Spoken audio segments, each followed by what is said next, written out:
ఆశ్చర్యం ఏందనంటే క్రెడిట్ తీసుకోవాలని ఇంత తాపత్రయపడతా ఉన్న వీళ్ళు అసలు ఆ ప్రాజెక్టులో ఆ రోడ్డు దాని తర్వాత అడుగులు ముందుకేలా మన ప్రభుత్వం పోయిన తర్వాత ఈ 2 ఏళ్లలో వీళ్ళు వచ్చిన తర్వాత దాన్ని పర్సూ చేసుకొని అదేదో ఆ ఎయిర్పోర్ట్ అయ్యే టయానికి ఈ రోడ్డు కూడా కంప్లీట్ కావాలన్న మినిమం ధ్యాస కూడా వీళ్ళకి లేదు. ఈరోజు ఎయిర్పోర్ట్ కంప్లీట్ అవుతా ఉంది, నెలలో బహుశా ఫ్లైట్స్ కూడా టేక్ ఆఫ్ అవుతాయి.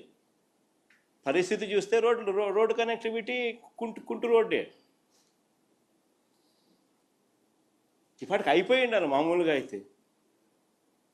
ఆ స్టేజ్ నుంచి 2 సంవత్సరాల టైం ఉన్నది చంద్రబాబు నాయుడుకు. ఈ ప్రాజెక్టు ఒకవైపున చకచకా పనులు జరుగుతూ ఉన్నాయి, ఓ పక్క రోడ్డు మీద కూడా ధ్యాస పెట్టిందంటే ఇది అయిపోయే లోపల అది కూడా అయిపోయి ఉండేది. కనీసం ఆ పని కూడా పరిస్థితి కూడా చేయలే. కానీ చంద్రబాబు నాయుడు గారు ఏమంటాడు, క్రెడిట్ చోరీ.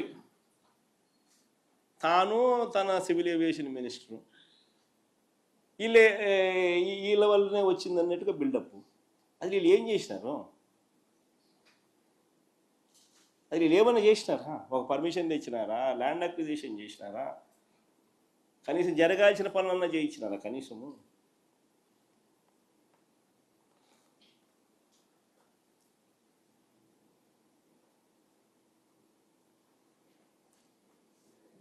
చంద్రబాబు నాయుడు గారి మనస్తత్వం ఎలా ఉంటుందనంటే క్రెడిట్ వితౌట్ కాంట్రిబ్యూషన్. అది చంద్రబాబు నాయుడు గారి మనస్తత్వం. ఎవడో చేస్తే క్రెడిట్ మాత్రం తాను తీసుకునే దానికి ఏమాత్రం సంకోచం లేకుండా, కళ్ళార్పకుండా అబద్ధాలు అడగలుగుతాడు.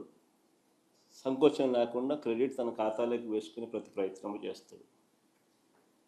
ఇంక 3వ సబ్జెక్టులోకి పోదాం.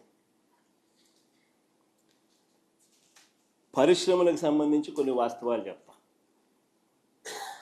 ఇది కూడా బాగా ఇంట్రెస్టింగ్ సబ్జెక్ట్. ఒకవైపు ఇలా క్రెడిట్ చోరీ, ఒకవైపు చంద్రబాబు నాయుడు గారు ఏ రకంగా చేస్తాడు అన్నది మనకు ఇప్పటికే అర్థమవుతుంది.